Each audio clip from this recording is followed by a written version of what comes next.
잠깐만요. 예. 제가 라이브가 안 됐네요. 잠깐만요. 네, 진행해 주. 예. 언니부터 하셔야죠. 됐습니까? 진행되고 있습니까?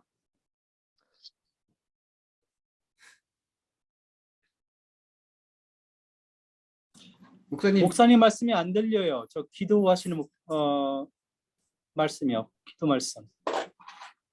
목사님 사라졌어요. 목사님이 다시 들어오셔야 돼요.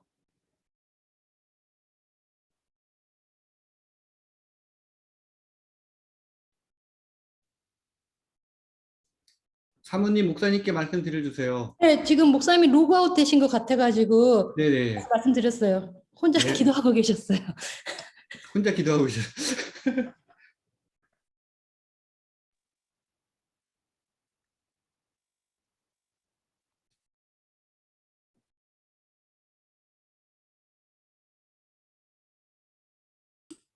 다시 들어왔습니다.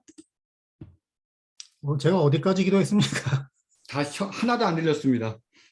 다행이네요. 아유, 혼자 계속 그러고 있다가. 제가 다시 기도하겠습니다.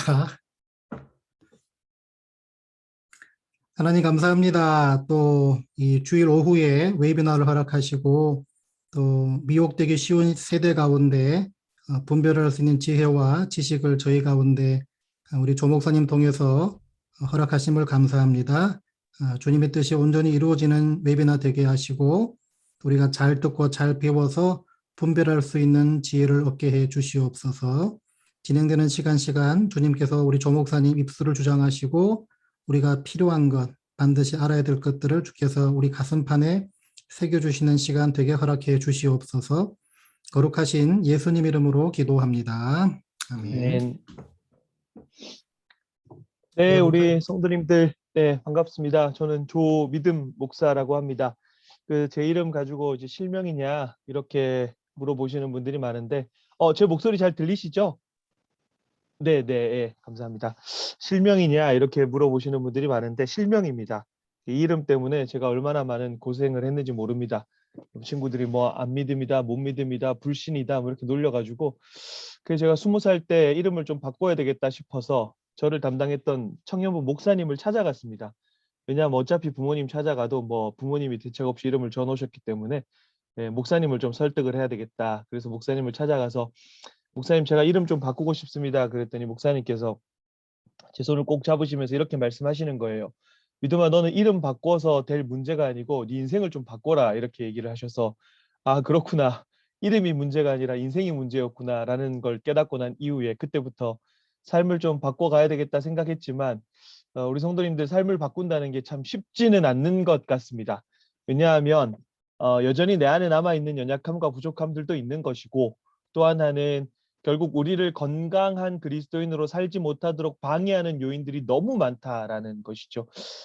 저는 우리의 건강한 어떤 신앙들을 방해하는 요인으로 많은 것들을 꼽을 수 있지만 그중에 제가 두 가지에 좀 집중을 해서 사역을 하고 있습니다.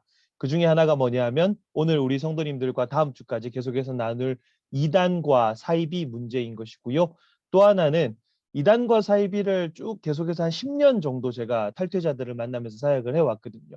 그러면서 제가 경험한 것은 이것은 단순히 어떤 특정한 교리가 잘못되어서 이 교리적인 어떤 측면으로만 이 문제를 바라볼 것이 아니라 사람을 미혹하는 이단보다 이단에 미혹되는 사람이라는 존재에 조금 더 관심을 가질 때 이 문제를 좀 근본적으로 해결할 수 있지 않을까라는 생각으로 그런 관점으로 이 이단 사이비 문제를 바라보다 보니까 이것은 종교에 중독된 것이구나.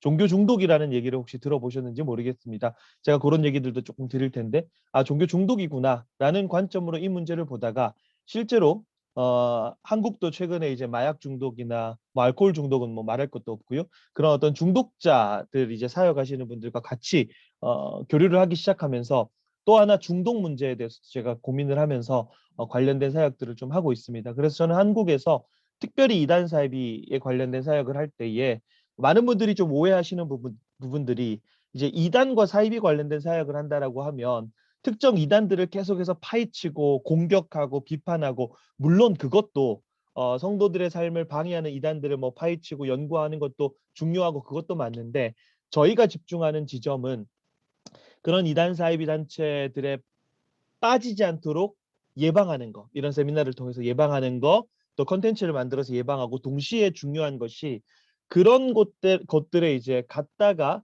나오는 사람들이 교회로 거의 잘 못 돌아옵니다. 그래서 그런 분들이 교회로 돌아올 수 있도록 저희가 중간 다리 역할을 하면서 탈퇴자들하고 같이, 교회로 돌아가지 못한 탈퇴자들과 같이 성경 공부 모임도 하고, 그런 분들의 어떤 심리 상담을 지원하기도 하는 그런 사역들을 제가 바른 미디어라고 하는 단체를 통해서 진행을 하고 있습니다. 그래서 제가 이제 한 2주 동안 우리 성도님들과 이단 사입에 대한 전반적인 내용들, 특별히 미국에서도 참 한국 입장에서 봤을 때는 좀 안타까운 게, 한국에서 어떻게 보면 약간 수출된 거죠. 안 좋게 수출이 된 건데, 미국에서 활동하는 우리 성도님들의 삶을 위협하는 그런 이단들에 대한 이야기들을 한번 해보도록 하겠습니다. 제가 화면을 좀 공유할 텐데요. 쭉 PPT를 보면서 우리 같이 좀 나눠 볼 수 있도록 하겠습니다. 잠시만요.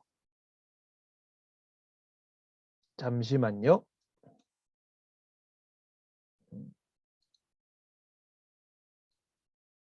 오케이, 됐다. PPT 잘 보이시죠? 공유된 거. 네, 그래서 이단의 질문, 교회의 대답, 이게 무슨 말이냐라고 생각하실 수 있는데, 이 강의의 제목의 내용들은 강의를 좀 진행하면서 충분히 우리 성도님들이 습득하실 수 있을 것 같아서, 요거는 제가 차후에 설명을, 이단의 질문, 교회의 대답이 어떤 의미인지 차후에 좀 설명을 할 수 있도록 하겠습니다. 제가 이번 주, 다음 주 이제 1시간 반씩 우리 성도님들과 나눠야 되는데, 특별히 오늘 나눌 내용은 요 3가지 정도가 되겠습니다. 첫 번째는 이단 사이비가 그럼 도대체 뭐냐? 이단 사이비를 좀 정의를 내리는 시간을 가지고요. 두 번째는 이단 사이비 문제가 왜 성도들과 무관하지 않은가에 대한 이야기들도 좀 나누겠습니다. 왜냐하면 이 문제는 본인이 경험해 오지 않으면 사실상 멀리 있다라고 생각하는 경우가 굉장히 많지만, 그렇지 않고 우리 그리스도인들에게 이단 사이비 문제는 굉장히 가까이 있는 문제고 우리가 관심을 가져야 되는 문제다라고 하는 이야기를 좀 드리고요. 그리고 세 번째에 좀 집중을 해서 말씀을 드릴 겁니다. 왜 그러면 사람들은 소위 말하는 사이비 종교에 좀 미혹되는 것일까? 작년에 재작년이죠. 이제 코로나 때문에 한국에서는 신천지가 한번 빵 터지면서 난리가 났었죠. 그런 소식들을 다 들으셔서 알 것 같고, 사실 신천지 같은 경우가 가장 악랄하게 사람들에게 거짓말을 하면서 다가가고 동시에 많은 피해 사례를 낳기 때문에, 신천지라고 하는 단체를 중심으로, 특별히 신천지는 미국에도 많이 진출해 있으니까 신천지라는 단체를 중심으로 왜 사람들이 이단 사이비에 미혹되는 것일까라고 하는 이 3가지 이야기를 우리 성도님들과 오늘은 좀 나눠 보도록 하겠습니다. 먼저 이단 사이비에 대한 정의부터 좀 내리면요. 사람들이, 저도 지금 방금 이단 사이비 이렇게 섞어서 쓰긴 하는데, 이단과 사이비는 사실상 구별되는 용어라고 생각을 하시면 돼요. 그러니까 혼용해서 사용하는 경우가 많지만 이단과 사이비는 엄연하게 다른 용어다라고 생각을 하시면 됩니다. 특별히 이단이라고 하는 것은 많은 분들이 그런 식으로 이해를 하시는 경우들이 있어요. 그러니까 예를 들어서 안타깝게도 오늘날 뭐 교회에서 어떤 재정적인 문제가 벌어졌어요. 아니면은 교회의 지도자나 목회자들이 성적인 문제를 일으켰어요. 그럼 성도님들이 그럼 저기 이단 아니냐라고 생각하시는 경우들이 많은데, 사실 이단이라고 하는 것은 윤리적인 문제와는 조금 별개로 이해를 하셔야 됩니다. 그것은 도덕적이고 윤리적으로 잘못된 행동을 한 것이지 그것을 이단이라고 이야기하지는 않습니다. 이단이라고 하는 단어, 뭐 영어들 다들 잘 하시니까 저는 영어가 좀 짧지만 헤르스라고 하는 단어를 사용하는데, 이것은 헬라어로 하이레시스라고 하는 단어에서 나왔습니다. 이것은 원래 근원적인 의미가 어떤 분파라고 하는 개념과 어떤 집단, 원래는 굉장히 가치 중립적인 용어였지만 1세기, 2세기를 넘어가면서 조금 부정적인 단어로 쓰이기 시작했습니다. 그래서 쉽게 설명을 드리면 이단이라고 하는 것은 종교적인 용어로 이해를 하시면 됩니다. 그래서 우리가 보통, 제가 오늘 이단이라고 얘기할 때는 대부분 기독교 이단 혹은 개신교 이단이 되겠죠. 근데 불교 계통도 서로 우리 이제 담임 목사님께서 저 고등학교 선배시더라고요. 제가 몰랐는데 얘기를 나누다 보니까 제가 이제 불교 고등학교 나왔거든요. 불교 중학교, 불교 고등학교 나왔는데 뭐 제가 불자라서 그렇게 나왔던 것이 아니라 소위 말하는 뺑뺑이라 가지고 불교 중고등학교를 다니면서 6년 동안 불교에 대해서 경험할 일이 있었는데 불교도 종파가 굉장히 많지 않습니까? 그중에 일부는 서로 이단이라고 얘기하는 곳들도 있고 특별히 이슬람 같은 경우는 우리가 잘 알지만 수니파, 시아파 서로 이단이라고 부르기도 합니다.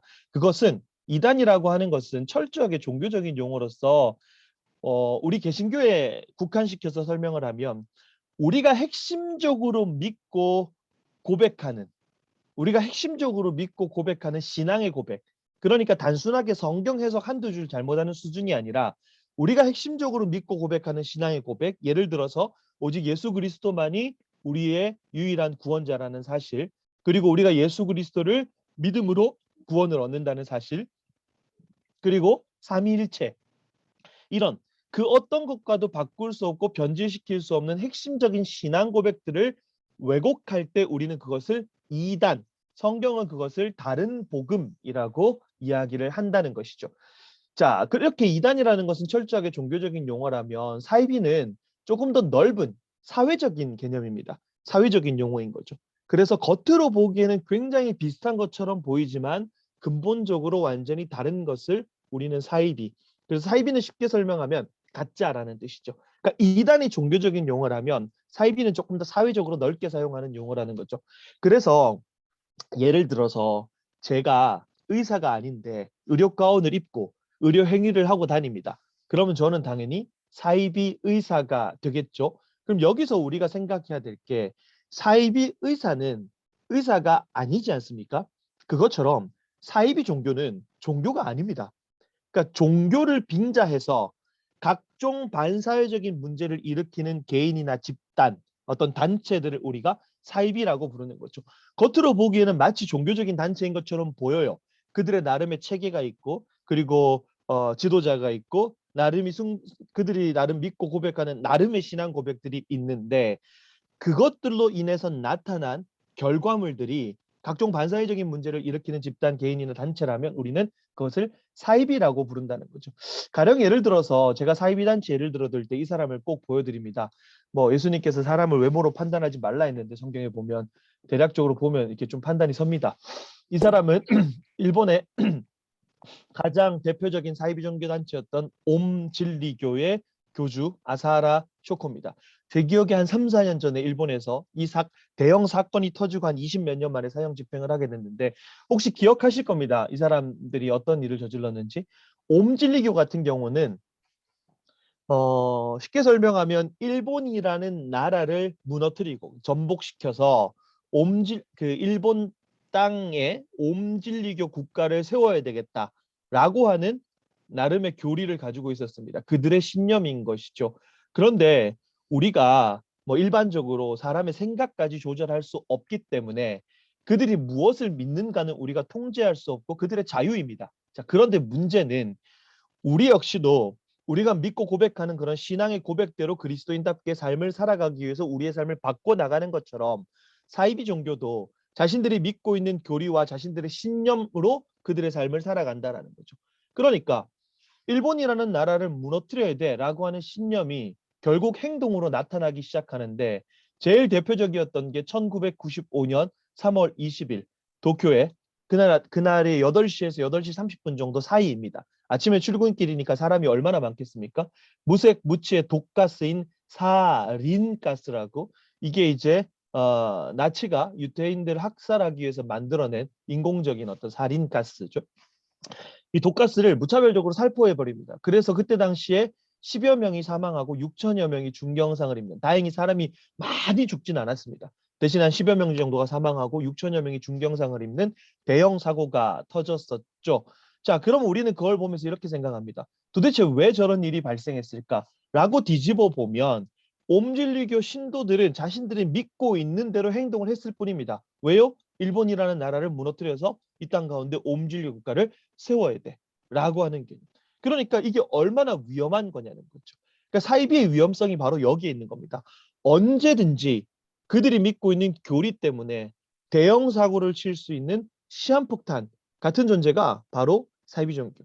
그래서 미국 같은 경우는 제일 대표적으로 많이 언급됐던 게 짐 존스의 인민사원, 다이아나 인민사원이라고 많이 언급되는 것들을 우리 성도님들 기억하실 겁니다. 그래서 이단과 사이비는 그렇게 조금 구별해서 이단이라고 하는 것은 종교적인 용어로서 교리적인 문제이고 사이비라는 것은 사회적인 용어로서 반사회적인 측면에서 우리가 사용하는 용어다라고 좀 구별해서 생각을 하시면 될 것 같습니다. 자, 그런데 왜 이 이단 사이비 문제가 우리와 무관하지 않는가라고 하는 것. 사실 보통 이제 한국에서 저처럼 이제 이단과 사이비에 관련된 사역을 하시는 분들은 대다수가 본인이 갔다 오신 분들입니다. 이단 사이비를 경험했고 어떤 단체에 갔다 오거나 혹은 자기의 가족들이 이단 사이비에 빠져서 피해를 본 그런 것들 때문에 이 사역에 이제 발을 들이게 되는 경우들이 있는데 저는 둘 다 아닙니다. 저는 이제 제가 이단 사이비를 직접 뭐 들어가서 빠져서 경험해 본 적도 없고 그리고 저희 가족 중에 누가 빠져서 제가 어떤 피해를 본 사실도 없습니다. 자, 그런데 제 마음 가운데 특별히 이단 사이비 뭐 관련된 사역을 하게 된 여러 가지 연유가 있겠죠. 그 중에 늘 항상 제가 마음에 품는 게 세 가지입니다. 이 문제는 제가 경험을 했던 경험을 하지 않았던 절대로 무관하지 않는 문제다라는 것이죠. 왜냐하면 첫 번째로 자, 뭐 말은 제가 어렵게 써놨지만 우리가 고백하는 교리적 진술은 어디서 왔을까? 이 얘기는 뭐냐? 쉽게 설명하면 우리는 수많은 신앙의 고백들을 합니다. 예를 들어 사도신경 같은 것들 그리고 뭐 아까 말씀드렸던 예수 그리스도가 유일한 구원자라는 사실 그런 식으로 교리들이 막 정립이 되어 와요. 자, 그런데 우리가 가만히 생각했을 때 우리가 복음서를 보면 예수님께서 제자들에게 가르치실 때 그리고 사람들에게 가르치실 때 야, 요렇게 하면 이단이고 요렇게 하면 정통이야. 그렇게 말씀하신 적이 한 번도 없죠. 그냥 그저 자신의 가르침을 가르치셨습니다. 자, 그런데 문제가 뭐냐면 예수님께서 죽으시고 부활하시고 승천하시고 이제 사도들의 시대가 열렸죠. 그때까지는 괜찮아요. 왜냐? 사도들은 예수님께서 직접 세우신 인물들이었고 예수님을 직접 만나고 예수님에게 직접 가르침을 들었던 사람들이죠. 자, 그런데 사도들의 시대가 쓱 저물면서 사도들의 시대에 이제 교회가 형성되고 사도들의 시대가 쓱 저물면서 어떤 일들이 벌어지냐 하면 교회 안에서 지금까지는 없었던 예수님의 가르침도 아니고 사도들의 가르침이 아닌데 예수님의 말씀과 사도들의 말씀을 왜곡하고 혹은 잘못 가르치는 사람들이 교회 안에 생겨나기 시작했습니다. 자, 그럼 어떤 일이 발생하겠습니까? 교회에서 지금까지 통일되게 가르침을 받다가 이상한 가르침들이 등장하기 시작하니까 교회의 통일성이 깨지는 거죠. 그러니까 이단의 문제는 여기에 있습니다. 교회의 통일성을 깨트린다라고 하는 거죠. 신앙의 고백들을 왜곡시킨다는 겁니다. 자, 그러면 당연히 교회에 분란이 일어나겠죠. 그리고 동시에 믿음이 연약한 성도들 같은 경우는 혼란스러워지겠죠. 그러면 교회의 지도자들이 이 상황을 그냥 바라만 보지 않고 회의를 소집합니다. 교회의 지도자들의 대표자들의 모임의 회의가 바로 우리가 역사적으로 공의회라고 부르는 거죠. 그런 회의들이 딱 소집된 다음에 교회의 지도자들이 뭘 하겠습니까? 야, 쟤네들이 지금 주장하는 게 뭐야? 라고 확인을 하는 거죠. 자, 그리고 더 나아가서 이게 중요합니다. 그러면 우리가 믿고 고백하는 건 뭐야? 라고 하면서 신앙의 고백들을 체계적으로 만들기 시작했습니다. 그런 일들이 300년대 이후부터 뭐 니케아 공의회 이런 것들을 들어보셨을 겁니다. 뭐 칼게돈 공의회, 콘스탄티노플 공의회 이런 공의회를 통해서 삼위일체 교리 그리고 예수 그리스도는 참 신이자 참 사람이라고 하는 그리스도의 신인 양성이라고 하죠. 그런 교리들이 하나하나 정립이 되기 시작합니다. 자, 그러니까 우리가 지금 믿고 고백하는 그런 교리적 진술들은 결국 이단들의 발흥과 동시에 만들어지기 시작했다라는 거죠. 그래서 이단들을 살펴본다는 건 지금 우리가 믿고 고백하는 신앙의 고백이 어떻게 만들어졌으며 우리가 어떤 신앙의 고백을 하는 존재들인가라는 것을 확인하고 공부하는 것이다. 그렇기 때문에 이단 문제는 결코 우리와 무관하지 않다라고 하는 것을 말씀드릴 수 있을 것 같아요. 신앙 고백이라는 것은 우리가 단순히 말로만 하는 것이 아니라 우리가 무엇을 믿고 고백하는 것을 정확하게 이야기합니다. 그렇기 때문에 그리스도인들에게 단순히 그리스도인들은 교회를 다닌다라고 하는 것은 뭐 취미가 같거나 무슨 동호회처럼 뭐 취미가 같아서 모이는 게 아니라 한 신앙을 고백하는 공동체라는 거. 교회는 여러 신앙을 고백하는 게 아니라 진리 대신 그 한 신앙을 고백하는 것. 그래서 이단들은 교회의 통일성을 깨트린다는 측면에서 굉장히 위험하다라고 하는 것을 늘 항상 기억하시면 좋을 것 같습니다.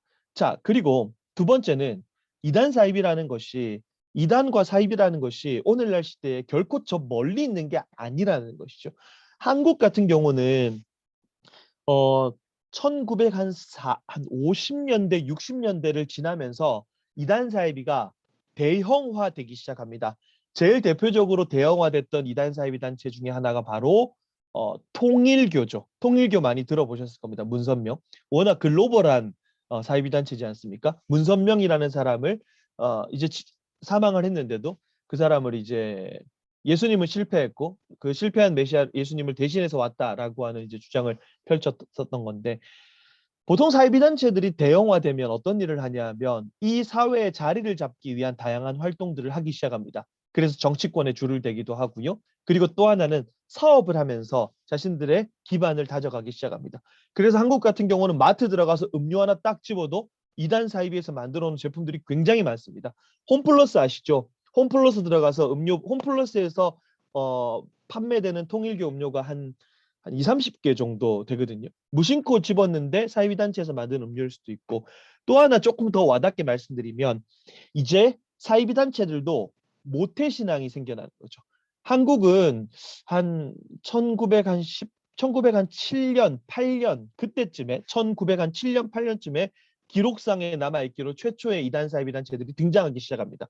그러다 보니까 시기적으로 굉장히 많이 지났고 또 해외에서 들어온 이단들도 많이 있죠. 예를 들어서 뭐 여호와의 증인이라든가 뭐 제7일 안식일 예수재림교회라든가 그런 데들은 벌써 1920, 30년대 한국에 다 들어왔기 때문에, 자, 그러면 세대가 바뀌면서 이단들도 사이비 단체들도 모태신앙, 신천지도 모태신앙, 태어나 보니까 엄마 아빠가 신천지, 태어나 보니까 엄마 아빠가 하나님의 교회, 그런 친구들이 있죠. 그러면 제가 지금 한국에서 우리 소위 다음 세대라고 불리는 청소년들에게 집회를 하면서 제일 많이 받는 질문 중에 하나가 이겁니다.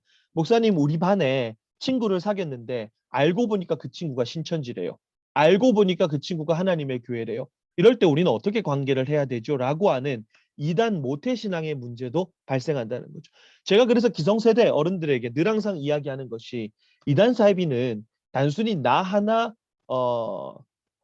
분별력이 있어서 분별하고 끝날 문제가 아니라는 거.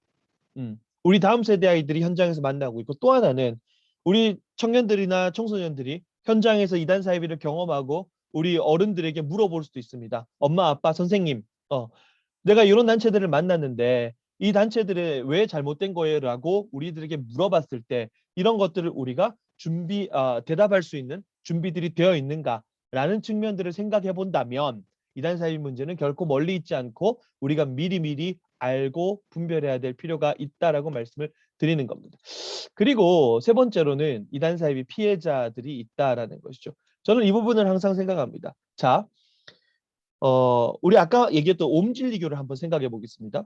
보통 우리가 옴진리교를 접할 때 이렇게 얘기하죠. 아사하라 쇼코라는 사람, 그리고 지하철 가스 테러.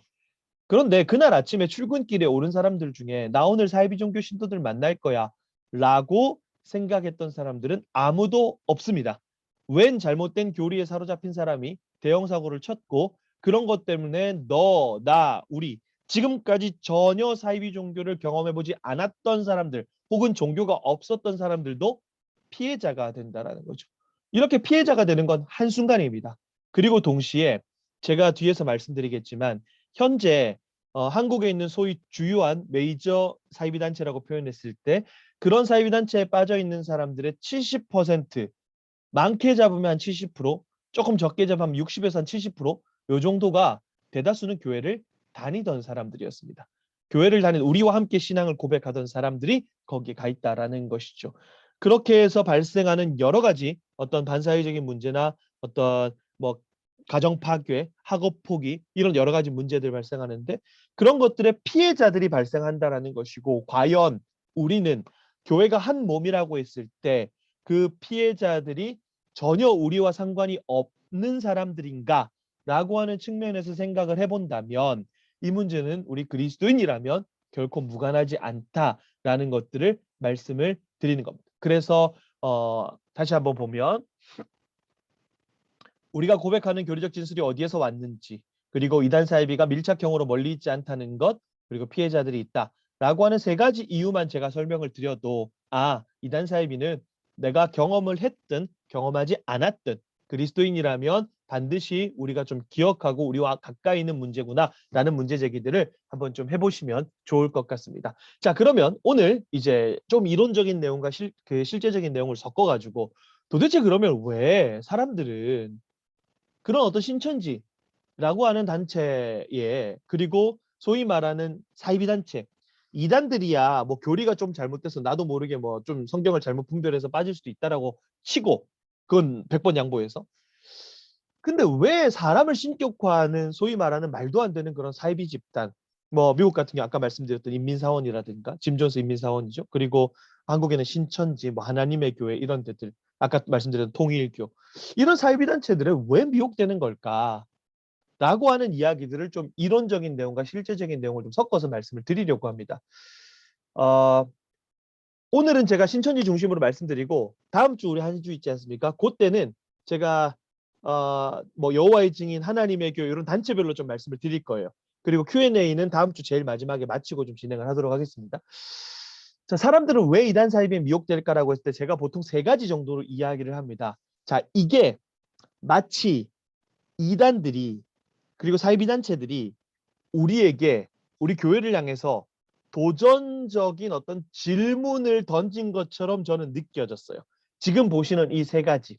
첫 번째, 사기의 측면에서 경각심이 있습니까? 라고 하는 질문을 우리 교회를 향해서 우리 그리스도인들에게 던진 것 같아요.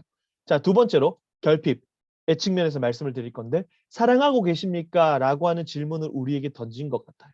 세 번째는 성경의 측면에서 말씀을 드릴 텐데, 무엇을 믿습니까? 물론 이단들이 이렇게 우리에게 질문을 했다는 게 아니라, 사이비 단체들이 우리에게 이렇게 질문했다는 게 아니라, 제가 사람들이 이단 사이비, 특별히 사이비 종교에 미혹되는 과정들을 통해서 이 세 가지 질문을 교회를 향해서 던진 것처럼 느껴졌어요. 그래서 이 세 가지에 대해서 우리는 어떤 대답을 내놓았는가라는 측면에서 말씀을 좀 드리고 싶은 겁니다. 자, 첫 번째, 사기, 경각심이 있습니까? 혹시 우리 성도님들 보이스피싱 아시죠? 보이스피싱.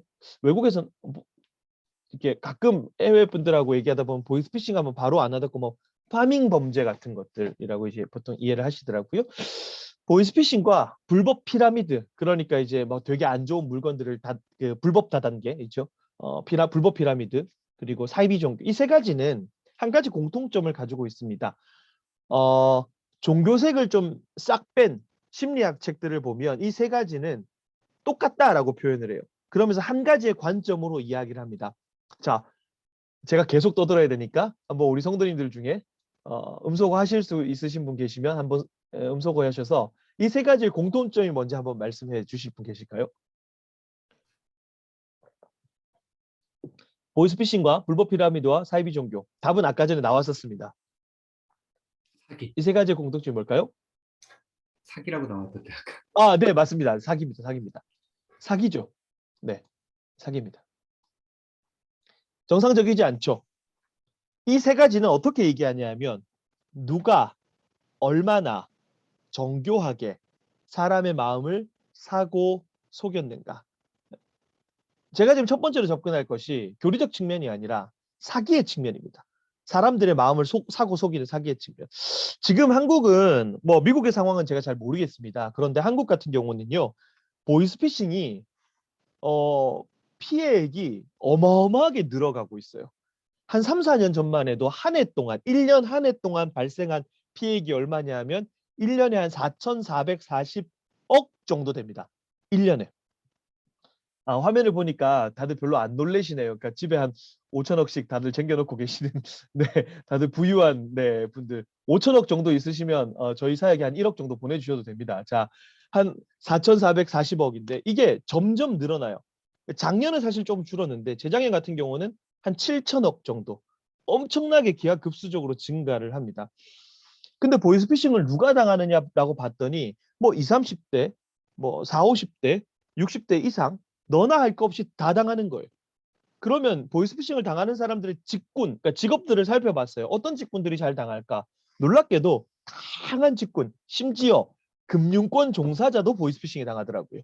그리고 현직 변호사, 그리고 정보가 많이 있다라고 하는 기자들도 보이스피싱 예외가 아닙니다. 싹 다 당하는 거죠. 너나 할 것 없이 다 당하는 거예요. 그래서 한국은 보이스피싱 집중 예방 기관이라고 해가지고 사실 보이스피싱 예방하는 거 간단하지 않습니까? 이체만 안 하면 됩니다. 한 번만 확인해 보면 됩니다. 이 간단한 것을 제대로 하지 못해서 많은 사람들이 당하는데 왜 당할까 봤더니 딱 두 가지입니다. 별거 없습니다. 첫 번째는 당연히 경각심이 없는 겁니다. 이게 위험하다고 별로 생각하지 않고 내 인생에 별로 일어나지 않을 일이라고 생각하고 평소에 보이스피싱에 대한 전혀 뭐 사실 그렇습니다. 누가 평소에 나 보이스피싱 당하지 말아야지 이렇게 생각하고 사는 사람들이 얼마나 있겠습니까? 그죠? 그러다 보니까 경각심이 자연히 떨어지는 거예요. 그런데 그렇게 경각심이 떨어져 있는 상태에서 전화 사기를 치는 수법이 날로 교묘해지는 거죠. 심지어 한국 같은 경우는 개인 사업자들을 대상으로 사기를 치는 애들이 따로 있어요. 전문 맞춤형으로. 그래서 제 지인 같은 경우도 사업을 하는데 최근에 그런 얘기 하더라고요. 보이스피싱 당할 뻔했다. 어떻게 당할 뻔했냐니까 일주일 동안 작업을 하는 거예요. 일주일 동안. 거래를 할 것처럼. 그죠? 거래처인 것처럼 해서 일주일 동안 작업을 하는데 자기도 정말 깜빡 속았다. 그러니까 경각심이 낮은 상태에서 사기를 치는 수법이 날로 교묘해지니까 두 가지가 딱 만나는 거예요. 자, 근데 제가 여기서 어떤 걸 발견했냐면 사이비 종교가 똑같다는 거예요. 사이비 종교. 사이비 종교가 사람들이 경각심이 없어요. 그런데 사람의 마음을 사고 속이는 그 포섭의 과정이 너무 교묘하다는 거죠. 그러니까 순간적으로 사람들이 깜빡 속는 겁니다. 제가 10년 동안 하면서 제일 많이 만난 사람들이 누구겠습니까? 탈퇴자들입니다. 탈퇴자라 하면 거기에 갔다 온 사람들이죠. 자, 그러면 도대체 당신의 발걸음을 거기로 왜 옮겼습니까? 라고 물어보는 것에서부터 그 사람들과의 이제 대화가 시작되기 시작합니다. 자, 그러면 대다수가 뭐라고 하냐면요. 여러분 그거 아십니까? 나는 절대로 사이비 종교 같은 것에 빠지지 않을 거라고 생각했다. 갔다 오신 분들이 대다수가 그렇게 얘기를 해요. 그리고 제가 중독 관련된 사역도 한다 그러지 않습니까? 혹시 뭐 의사 선생님들이나 계실지 모르겠는데 중독도 대다수가 어떻게 처음에 빠지기 시작하면 특별히 10대 아이들이 이제 담배를 피기 시작했을 때 이 아이들이 이렇게 얘기합니다. 내가 조절하면서 할 수 있을 줄 알았다. 나는 그런 것에 절대로 빠지지 않을 거라고 생각했어요. 그런 것들은 사이비 종교는 오히려 멍청한 사람들이나 가는 줄 알았어요. 라고 얘기하는 굉장히 똑똑한 사람들도 사이비 종교에 미혹됩니다. 그래서 신천지 같은 경우도 보면 신천지 문제를 이제 전담해서 하는 그 법무팀이 있는데 그 법무팀의 변호사도 신천지 신도예요. 근데 한국에서 뭐 미국도 그렇지만 변호사는 고학력자 중에 한 명이고 공부를 굉장히 많이 하는 사람, 똑똑한 사람들입니다. 그런 사람들 그리고 심지어 대학 총장 이런 사람들도 사이비 종교에 빠지는 경우들이 있습니다. 자, 그러니까 이거는 단순히 어떤 직업의 문제, 사람의 어떤 지능의 문제 이런 게 아니라 누가 얼마나 정교하게 사람의 마음을 사고 속이는가로 접근을 하고 동시에 경각심이 없는 상태에서 사람들을 속이니까 순간적으로 나도 모르게 깜빡 속게 돼서 그 모임에 참석하게 되거나 조금씩 빠져들게 되는 그 관점으로 좀 우리가 이해할 필요가 있는데 그래서 제가 신천지를 예를 들어서 이제 좀 실제적인 얘기를 해드릴게요. 그럼 도대체 사람의 마음을 사고 속이기 위해서 어떤 방법을 썼길래 그렇게 사람들이 좀 속아 넘어갔을까? 라고 하는 측면에서 제가 신천지를 좀 말씀드릴 겁니다. 왜냐하면 신천지가 제일 악랄하게 가장 많이 사람들에게 거짓말을 하고 가장 교묘하게 사람들을 속였습니다. 그래서 제가 신천지를 말씀드리지만 신천지라고 해서 이게 신천지만 하는 방법이구나 그렇게 생각하지 마시고 거의 모든 이단 사이비 단체들이 이렇게 하는데 그중에 가장 진화된 그리고 가장 사람들의 마음을 사고 속이는데 최적화된 곳이 바로 신천지다. 그렇게 좀 이해하시는 측면으로 좀 보시면 될 것 같습니다. 신천지인데 제가 제일 많이 받는 질문이 이겁니다. 한국에서도 그렇고 미국에서도 그렇고요. 해외에서도 한 번씩 문의가 옵니다. 보통은 성도님들이 이런 질문을 하세요. 목사님, 신천지가 사람들을 속이기 위해서 혹은 사람들에게 포섭하기 위해서 포교 혹은 뭐 우리식으로 하면 전도하기 위해서 이런 방법도 써요? 이런 이름도 써요? 이런 질문입니다. 그러니까 신천지에다가 사이비 종교를 넣으셔도 상관없어요. 목사님, 사이비 종교가 사람들을 포섭하기 위해서 요런 방법도 쓰고 요런 이름도 써요? 라는 질문을 제일 많이 받아요, 제가. 자, 그런데 우리 성도님들은 이 질문을 머릿속에서 완전히 버려버리셔야 돼요. 왜냐하면 신천지나 사이비 종교가 사람들에게 다가올 때 정해놓고 쓰는 방법을 넘어서서 인간 대 인간이 만날 수 있는 가용한 모든 방법을 쓰신다고 보면 돼요. 모든 방법. 물론 어느 정도 이렇게 정해놓은 방법들이 있어요. 자, 그런데 제가 여기서 굉장히 중요한 얘기를 하나 해드릴 텐데 간혹 가다가 이런 말씀을 쓰시는 분들이 계세요. 이단이나 사이비 단체들을 보면서 야, 쟤네들 진짜 열심히 한다. 그죠? 되게 열심히 하는 것처럼 보여요. 그러니까 우리 딴 건 모르겠는데 저런 사이비 단체들의 그저 열심과 열정은 좀 본받아야 되지 않겠냐 라는 표현을 쓰시는 분들이 간혹 계세요. 쟤네들 너무 열심히 하니까 겉으로 보기에. 근데 저는 그런 표현들을 절대로 쓰시지 않도록 말씀드립니다. 왜냐하면 자, 우리가 교회에서 신앙생활에서 뭐 열심을 내고 또 때로는 교회에서 봉사를 하고 지금 코로나 때문에 많이 만나지 못하지만 교회에서 같이 봉사를 하고 함께 여러 가지 일들을 해나가죠. 그러면 그렇게 하는 이유는 하나님의 은혜에 대한 어떤 표현이고 감사에 대한 표현이고 동시에 우리는 뭐가 있냐 하면 진리가 우리를 자유롭게 한다 그러지 않습니까? 자유함이 있습니다. 물론 너무 자유해서 때로는 아무것도 안 하니까 난 자유해 하면서 아무것도 안 하니까 문제가 되지만 우리는 어쨌든 자유함이 있어요. 그 자유함과 그 은혜에 대한 감사함이 우리가 살아가는 어떤 동력이 되고 우리 행동의 동력이 됩니다. 그런데 사이비는 그렇지 않아요. 사이비가 열심히 하는 이유, 신천지나 이런 단체들이 열심히 하는 이유는 뭐냐면 왜 저렇게 열심히 하냐면 그들의 내면 동기는 그들의 가장 큰 부분을 차지하고 있는 건 뭐냐면 두려움입니다. 두려움. 내가 이거 하지 않으면 영생, 소위 말하는 구원에서 끊어질 것 같은 두려움. 그리고 교주들은 항상 그것을 심습니다. 그러니까 사이비 종교가 움직이는데 가장 중요한 동력은 우리랑 완전히 원천적으로 달라요. 그들은 두려움입니다. 우리가 그것을 본받을 이유가 전혀 없다라는 거예요. 우리는 겉모습만 보고 판단하죠. 열심히 하는 것처럼 보이니까 쟤는 되게 열심히 한다. 근데 그 내면에는 두려움을 가지고 하죠. 자, 그러니까 어떤 문제가 발생하냐면요. 신천지 같은 경우도 나름대로 그들이 정해놓은 포섭의 방법들이 있어요. 제가 뒤에서 몇 가지 설명을 드릴 겁니다. 너무 악랄했던 방법들. 그런데 예를 들어서 제가 신천지 신도예요. 위에서 시키는 대로 해봤어요. 근데 이제 안 돼요. 잘 안 되는 거예요. 그러면 안 되는 걸로 끝나는 게 아닙니다. 얘네들은. 왜?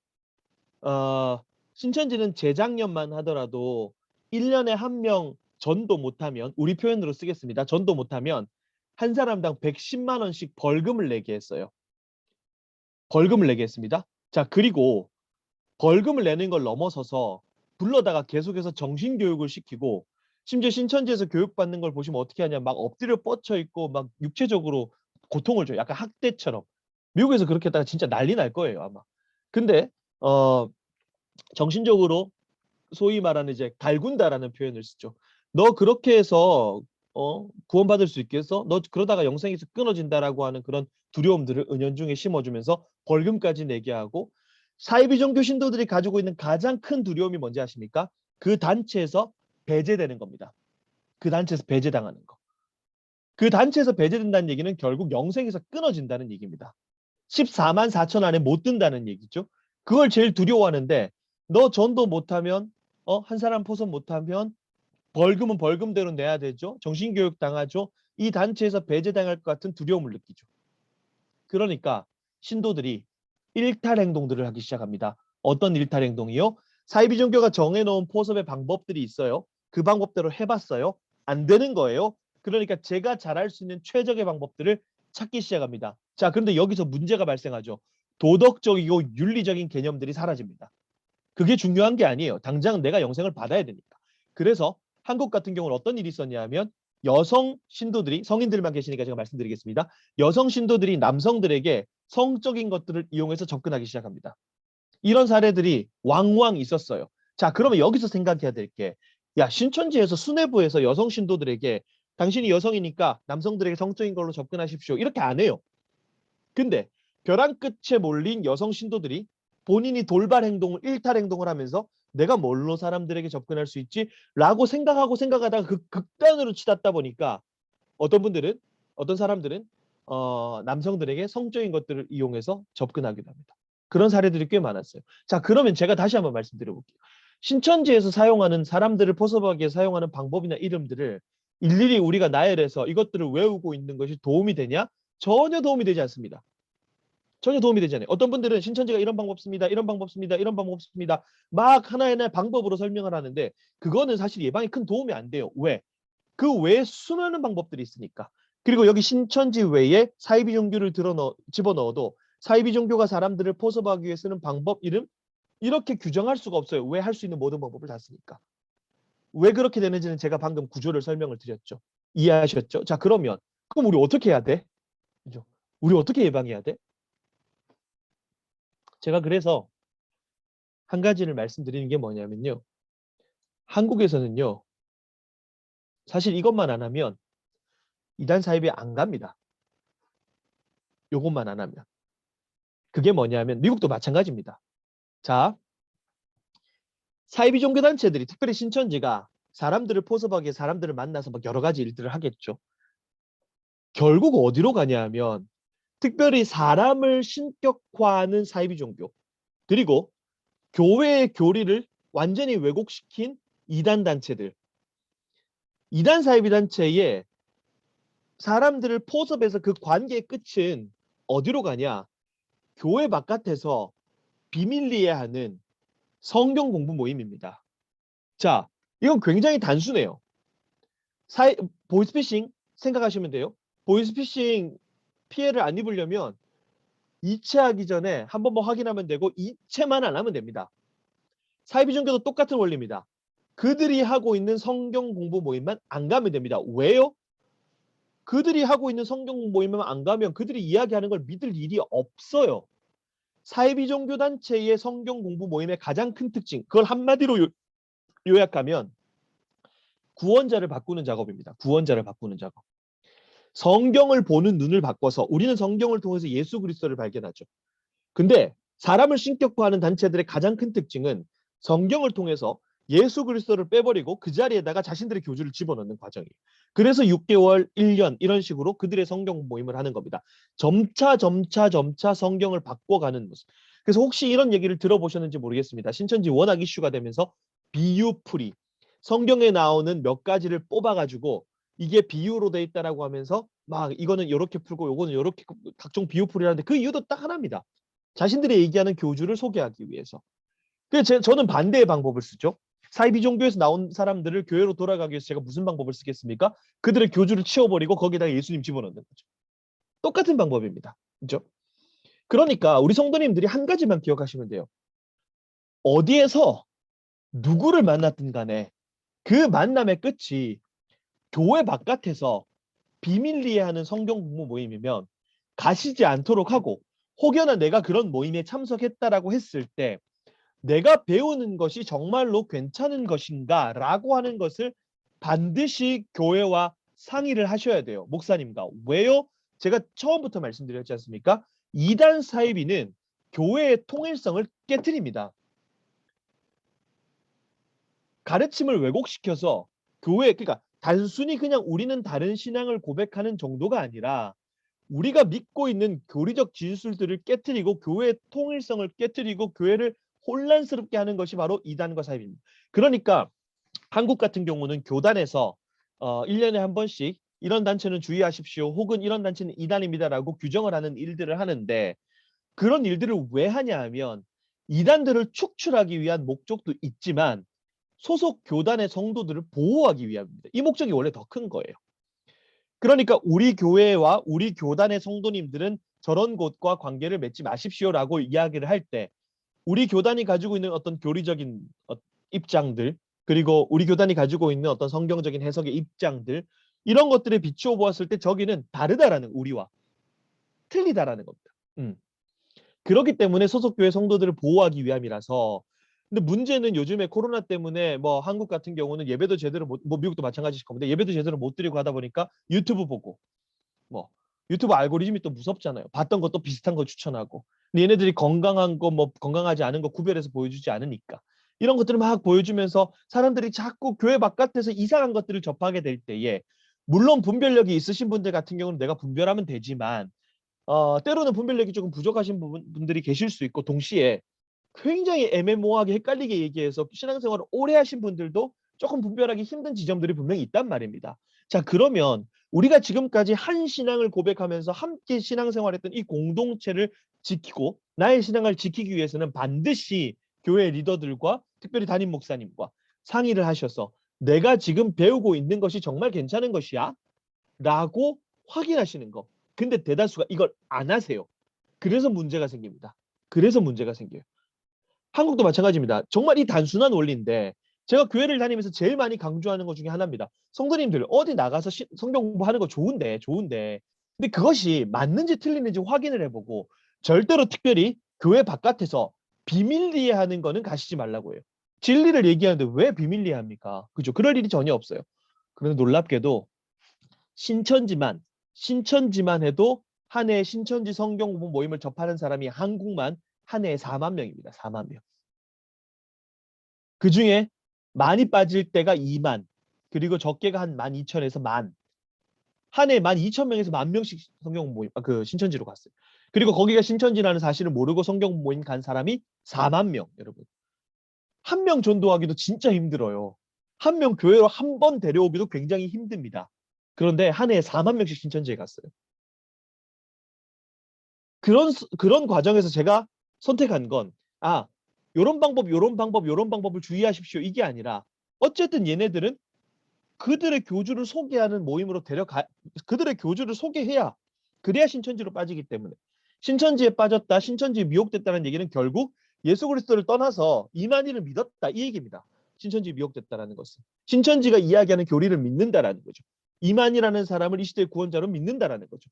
그러려면 반드시 그들의 성경 공부 모임 과정을 거쳐야 됩니다. 이것만 안 가면 그러면 반대로 미혹될 일이 없다라는 거예요. 그래서 저는 굉장히 간단한 이단 사이비 예방법으로 교회 밖 비밀리에 하는 성경 모임에 1차적으로 가시지 마시고 반드시 교육자와 확인하시라고 하는데 그렇게 얘기해도 가세요. 그렇게 많이 얘기해도 꼭 가세요. 가시는 분들은 가세요. 제가 간곡하게 우리 성도님들께 좀 부탁드리고 싶어요. 저는 사실 아까 말씀드렸잖아요. 제가 이단 사이비 뭐 경험해 본 사람도 아니고 제가 피해를 입은 것도 아닌데 너무나 많은 피해자들을 만나잖아요. 가정이 파괴되고. 결국 그 출발점은 물고 물려서 그 출발점이 어딘가라고부터 봤을 때는 첫 번째는 이 관문입니다. 첫 번째로 넘어가는 게 교회 밖 비밀리에 하는 성경 모임. 그래서 반드시 목회자와 상의를 하시고 자 그러면 제가 좀 실제적인 얘기를 해드릴게요. 얼마나 사람들을 정교하게 속이길래 사람들이 깜빡 속아서 가는가.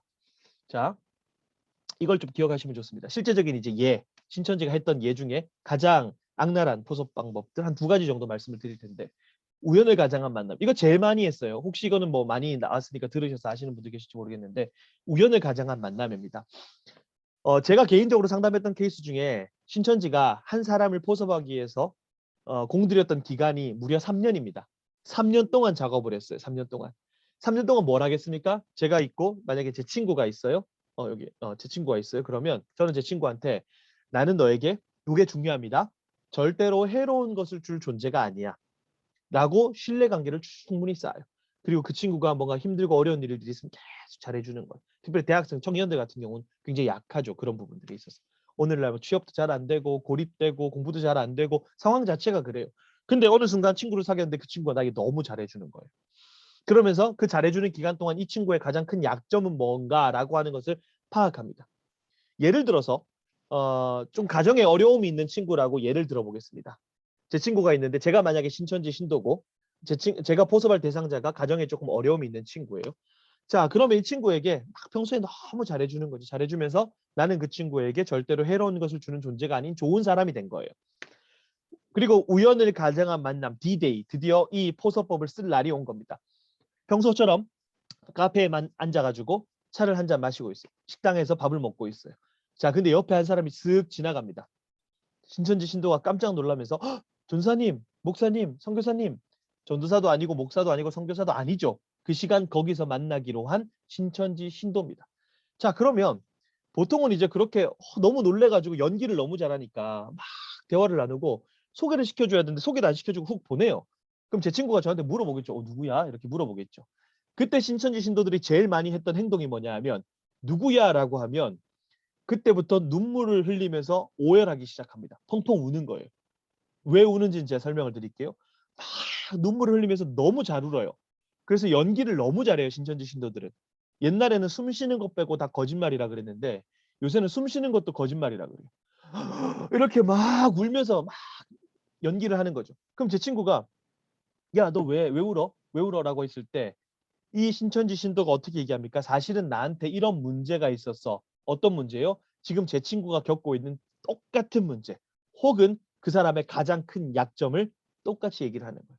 그러면서 저 선교사님이, 저 목사님이 내가 그렇게 힘들 때 나한테 이렇게 상담해 주셨던 좋은 분인데 어떻게 여기서 만날 수 있지? 이러니까 우연을 가장한 만남이에요. 그리고 집으로 쓱 보냅니다.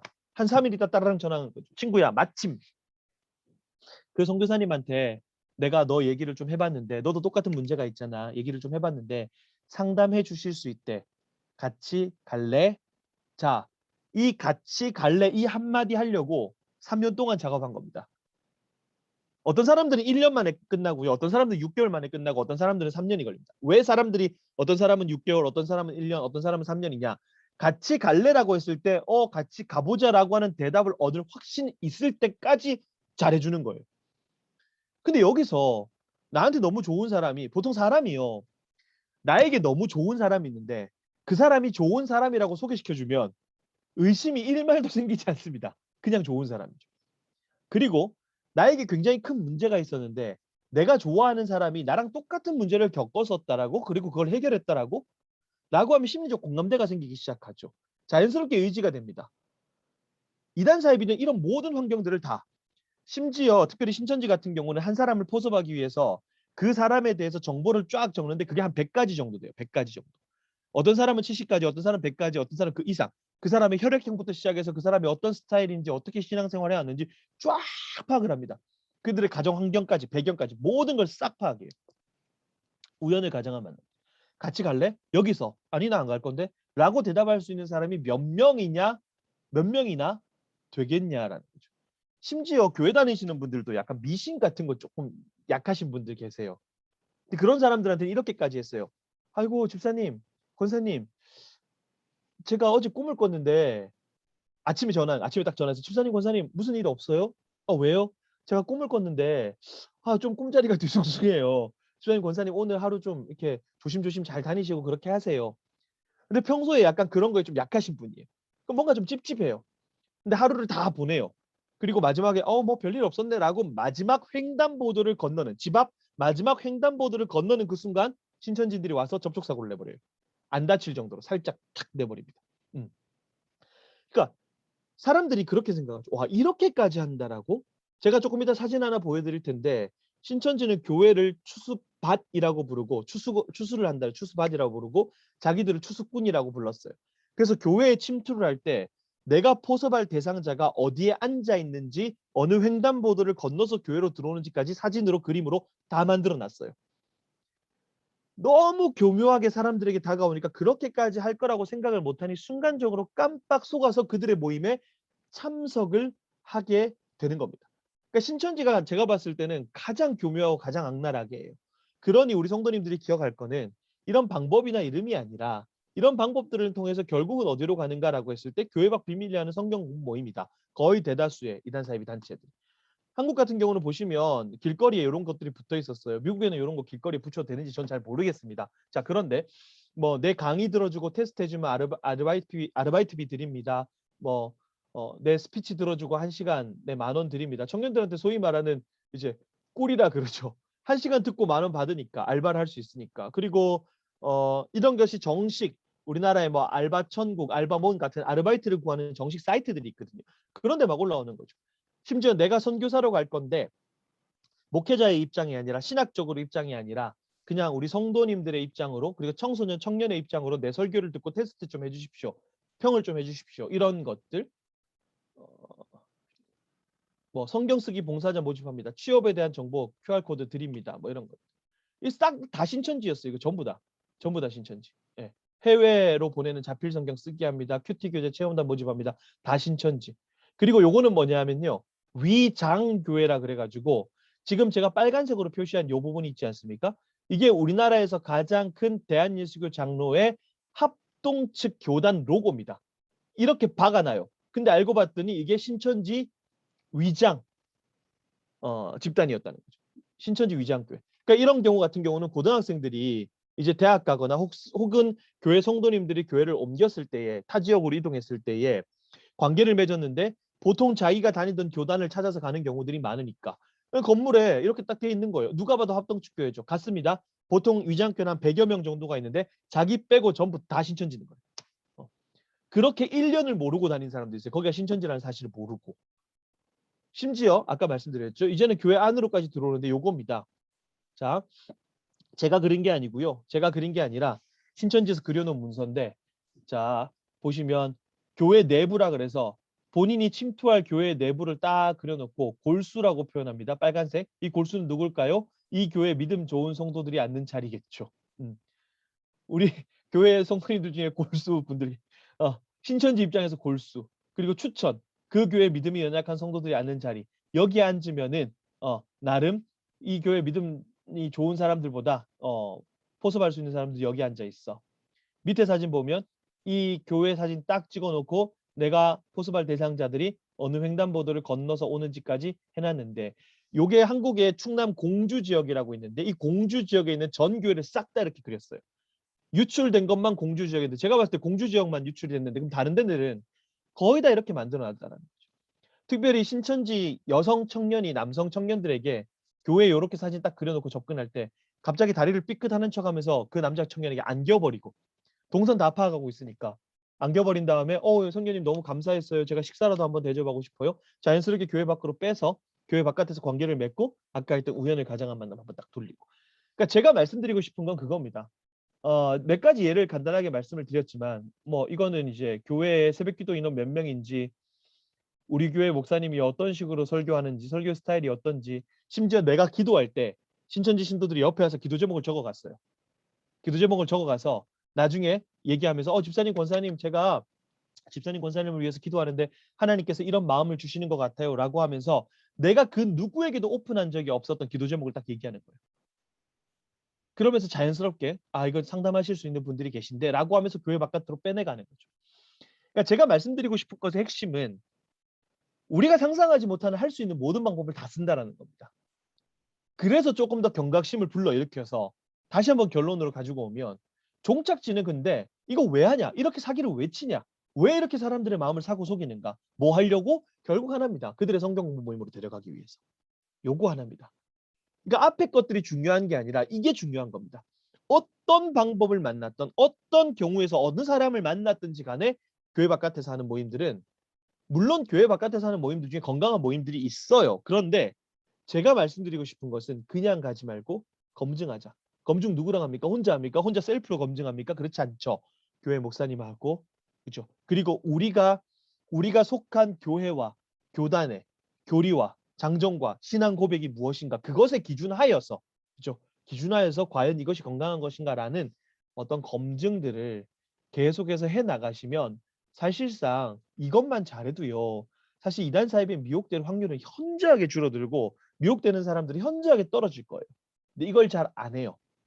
왜냐하면 결국 이단 사입이 특별히 사이비 단체의 포섭의 가장 중심에는 그들의 교리를 먼저 전파하는 게 아니라 어떻게 다가왔다고요? 관계로 다가왔다는 겁니다. 관계로. 그들의 교리를 선포하면서 다가오면 우리가 구별이 되겠는데 교리를 받아들일 수 있는 환경을 만드는 그 관계로 다가오기 때문에 사람들이 순간적으로 깜빡 속는다라는 거죠. 그래서 저는 이 과정들을 보면서 이런 생각이 들었어요. 우리에게는 이단 사이비의 이런 활동들에 대한 경각심이 있었는가라고 하는 질문으로 저는 느껴졌다라는 거예요. 이들이 다양한 활동들을 하는 거 보면서. 우리 성도님들은 어떠십니까? 우리가 살아가면서 나에게 다가오는 이런 사이비 종교 단체 이런 뭐 평생을 살아가면서 못 만날 수도 있겠지만 사이비 단체가 이렇게까지 사람의 마음을 사고 속이는 일들을 하는데 우리는 이런 활동들에 대한 경각심이 있었던가라고 하는 첫 번째 질문을 던질 수 있었다라는 거죠. 자, 그러면 여기서 한 단계 더 나아가서 제가 말씀드리고 싶은 게 바로 두 번째입니다. 야, 1번을 이렇게 길게 했는데 2번, 3번 언제 끝나냐? 걱정 마십시오. 그 정한 시간에 끝납니다. 걱정하십시오. 자, 그런데 이런 어떤 교묘한 관계라 그러죠. 관계를 노리는 겁니다. 관계를. 이런 관계성에 굉장히 취약한 사람들이 있더라는 겁니다. 혹시 주변에 이런 어떤 이상한 사이비 단체를 경험하셨던 분들 한번 물어보시면 대다수가 물론 거기 교리가 좀 독특했어요라고 얘기하시는 분들도 계시지만 이런 관계성의 포교로 이루어지신 분들은 대다수가 뭐라고 얘기하냐면 거기 갔더니 너무 잘해주더라. 이겁니다. 너무 잘해주더라. 그래서 마치 이것이 저는 이렇게 들렸어요. 결핍. 사랑하고 있는가? 왜냐하면요. 심리 조작의 비밀이라는 책이 있는데 일본의 정신의학자 오카다 다카시, 일본 사람들이 이런 연구를 많이 해요. 오카다 다카시, 왜냐하면 일본은 옴진리교 사건이 사실상 그 사회에 굉장히 큰 충격이었습니다. 미국 같은 경우도 사실 미국에서도 사이비 종교에 대한 연구들이 언제부터 좀 수면 위에 오르고 대중화되기 시작하면 그 짐 존스의 인민사원 사건 이후부터 조금 많은 사람들이 거기에 관심을 가지기 시작해요. 일본 같은 경우도 옴진리교 사건은 굉장히 사회에 큰 트라우마로 남은 사건이기 때문에 그때부터 정신의학자들이 사이비 종교를 살피기 시작하는 연구들을 하기 시작해요. 그중에 대표적으로 오카다 다카시라고 하는 사람이 쓴 심리 조작의 비밀이라는 책이 있는데 이 책은 종교색이 없어요. 근데 이 책에서 이 오카다 다카시가 얘기하는 게 뭐냐면 IS 같은 극단적 무장 이슬람 단체 그리고 사이비 종교에 빠진 사람들은 심리 조작을 당한 사람들이라고 표현을 합니다. 심리 조작. 그럼 어떤 사람들이 여기에 취약한가라고 했을 때 오카다 다카시가 이야기한 4가지. 물론 사이비 종교에 있는 사람들이 다 이런 사람들이라는 게 아니라 이런 사람들이 사이비 종교에 취약할 수밖에 없다. 왜요? 관계로 다가오니까. 관계로. 교리로 다가오는 게 아니라. 자, 의존성 인격 장애 뭐 4가지가 있는데 간단하게 좀 설명을 드리면 어릴 때부터 너무 지나치게 저도 부모입니다. 저도 이제 아이가 첫째가 이제 11살 초등학교 4학년이고 둘째가 이제 1학년이에요. 그렇게 안 보이시죠? 네, 할렐루야. 네. 화면이 화질이 안 좋아서 그러지만 그렇게 보이시지 않으리라고 저는 믿고 확신합니다. 네. 자, 어쨌든 어릴 때부터 부모에게 너무 지나치게 간섭을 받으면서 저도 부모니까 간섭은 하죠. 그런데 아이의 주체성을 완전히 말살시켜 버리는 거예요. 뭔가 스스로 선택할 수 있는 능력을 앗아가는. 그럼 이런 친구들은 계속해서 무엇인가에 의지하고 의존할 수밖에 없는 어떤 여러 가지 충격적인 환경들에 의해서 뭔가에 계속해서 의지하고 의존할 수밖에 없는 성향을 가지는 사람들이 있습니다. 이런 사람들은 암시, 그러니까 누군가가 무엇인가를 얘기했을 때 이게 옳은가 그른가를 판단해 볼 능력들이 현저하게 떨어진다라고 얘기를 하죠. 그래서 제가 재밌는 얘기를 하나 해드리겠습니다. 사이비 종교 교주들의 특징이 있습니다. 공통점. 모든 사이비 종교 교주들의 공통점이 있습니다. 뭐냐면요. 헛소리를 자신감 있게 하는 거예요. 헛소리를 자신감 있게 하는 거. 헛소리를 자신감 있게 하지 못하면요. 교주가 될 수 없습니다. 사람들은 사이비 종교 신도들은요. 교리적 정확성에 반응하는 게 아니고요. 교주의 확신성에 반응합니다. 내가 얼마나 확신을 가지고 얘기하는가. 여러분 이만희나 정명석, 여러분 정명석 아십니까? 정명석. 수많은 여신도들을 강제추행하고 막 강간해서 감옥에 10년 갔다 왔거든요. 사실 너무 형이 짧았죠. 미국 같았으면 몇백 년 나왔을 거예요. 근데 이제 10년 갔다 왔는데 JMS라고 부르죠. 정명석. 그 사람들은 지저스 모닝스타 이렇게 부르는데 저는 뭐 저리 가라 망할 새끼 이렇게 불러요. 자, JMS라고 얘기를 하는데. 근데 그런 사람들을 보면 헛소리를 자신감 있게 해요. 되게 자신감 있게. 그래서 신도들은 교리적 정확성에 반응하지 않고 교주의 확신성에 반응하는데 왜 이것을 제가 교리의 문제가 아니라 사람의 문제라고 말씀드리냐면 결국 그 사람의 심리 상태와 그 사람이 처한 환경이라는 거예요. 불균형한 자기, 특별히 청년들 같은 경우. 현실은 시궁창이에요. 그렇죠? 지금 현실은 밑바닥이에요. 근데 이상은 커요. 그 감정을 메꾸려고 해도 계속해서 스트레스 받고 고립되죠. 자연스럽게 뭔가에 의지하고 의존해야 되는 성향을 가질 수밖에 없고 이걸 조금 더 종교적으로 풀어낸 데가 미국에 있는 뉴 라이프 클리닉스라고 하는 기관입니다. 이 기관에서 특별히 이 기관에서 이제 만든 책 중에 한국에 번역된 게 해로운 신앙이라는 책이 있어요. 여기 아마 원서가 미국에 있을 텐데 이건 한번 읽어보시면 좋아요.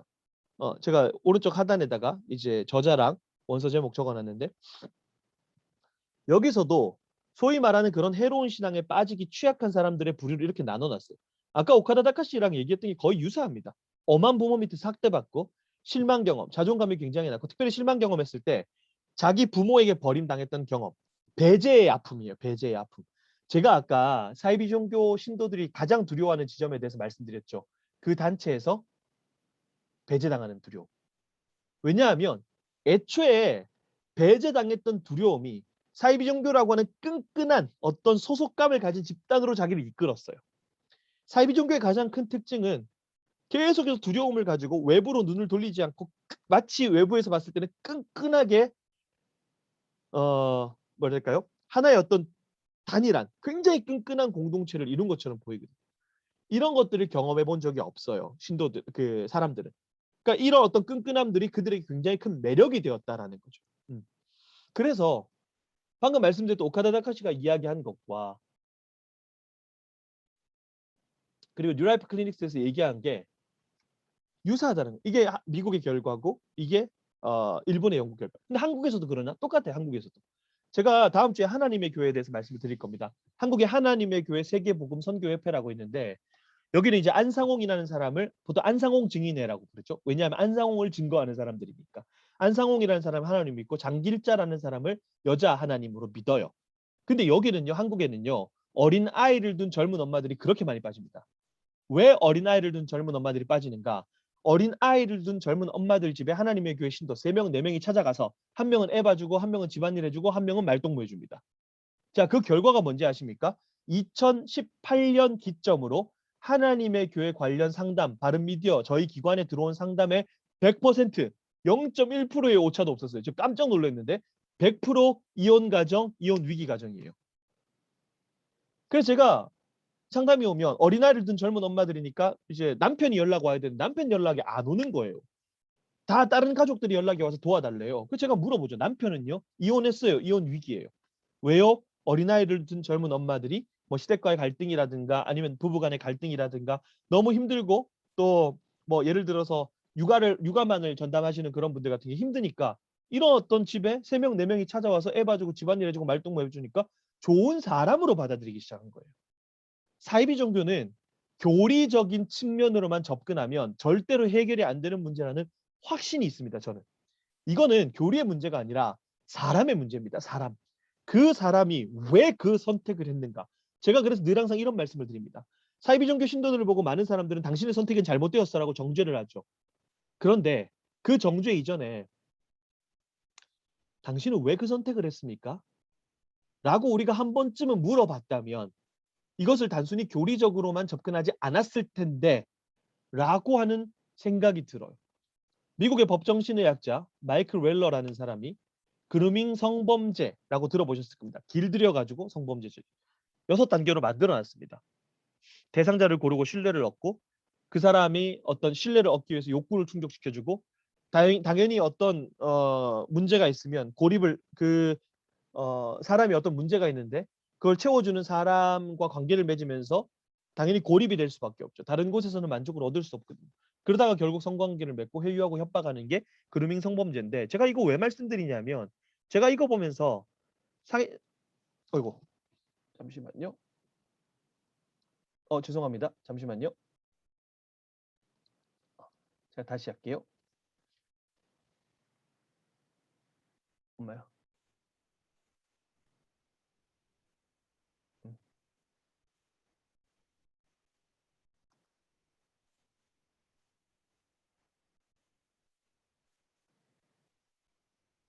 지금 혹시 어...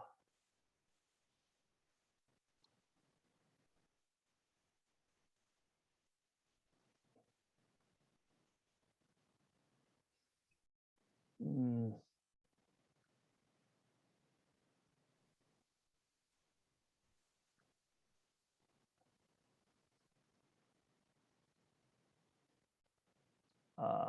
죄송합니다. 제가 버튼을 뭐 하나 잘못 눌려서 화면이 사라져 버렸어요. 잠시만요. 제가 방금 화면 공유했을 때 화면 공유 떴었죠? 네네. 그러면 제가 성도님 얼굴 못 보고 그냥 해야 되겠다. 잠시만요.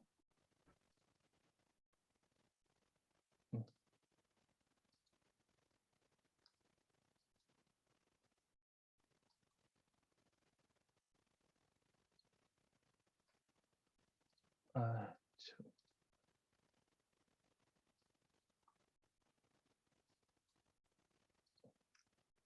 네. 어차피 거의 슬라이드를 다 써가지고 제가 이렇게 그냥 진행을 하겠습니다. 죄송합니다. 뭘 잘못 눌렀더니 뭐 사라져 버렸어요. 화면이. 자, 아까 말씀드렸던 그루밍 성범죄. 대상자를 고르고 신뢰를 얻고 욕구를 충족시켜서 고립, 그리고 성관계를 저는 세뇌라고 바꿨어요. 세뇌. 세뇌 성경부 모임을 통해서 관계를 맺고 자연스럽게 이제 그들의 어떤 모임으로 들어가는 거죠. 그래서 저는 이게 중독이라고 왜 표현하냐면, 중독은 의학적 용어로 의존증이라고 부르죠. 뭔가에 의지하고 의존하는 겁니다.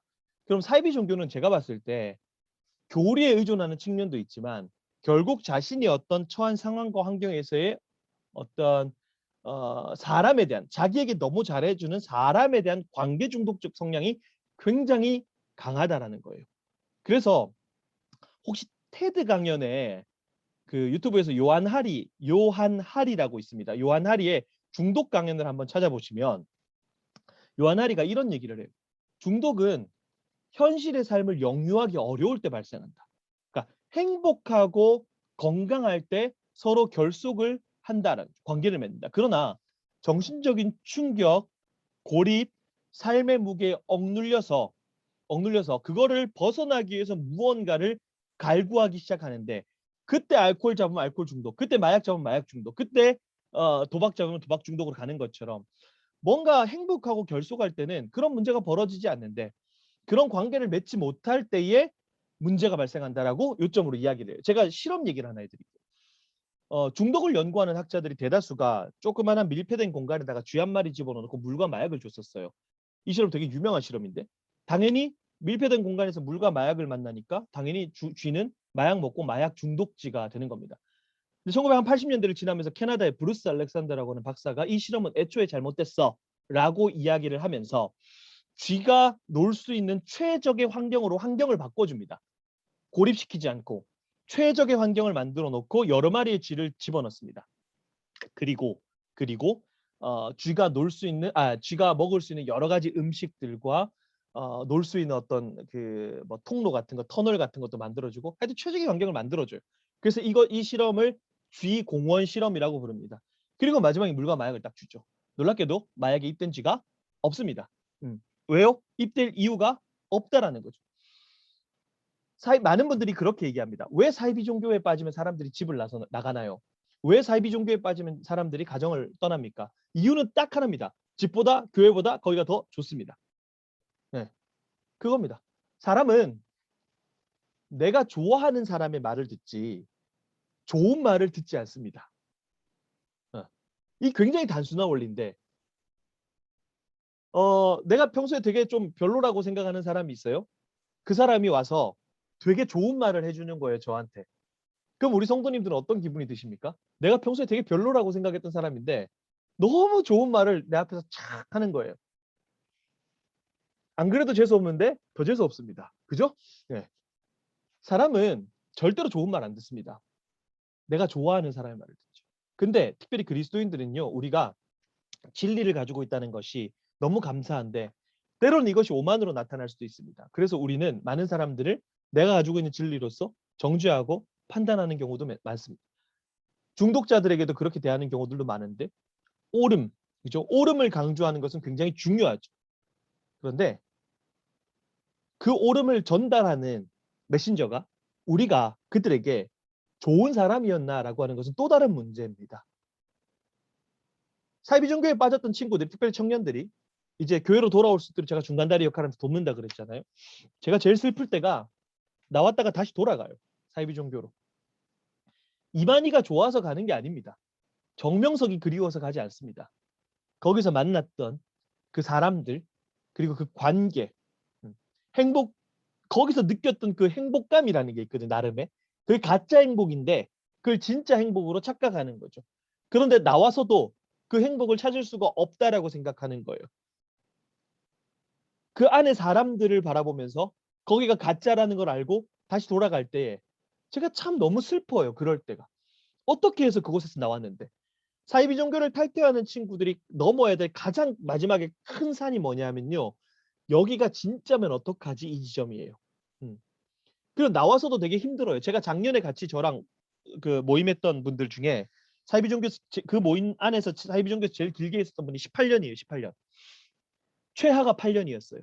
20대 초반에 다 들어가가지고 다 30대 후반 혹은 40대 초반에 다 나와요. 인생을 준비해야 될 그 황금기 같은 20대 30대를 사이비 종교에서 통으로 날려버렸어요. 그러니까 나와도 할 수 있는 게 없는 거죠.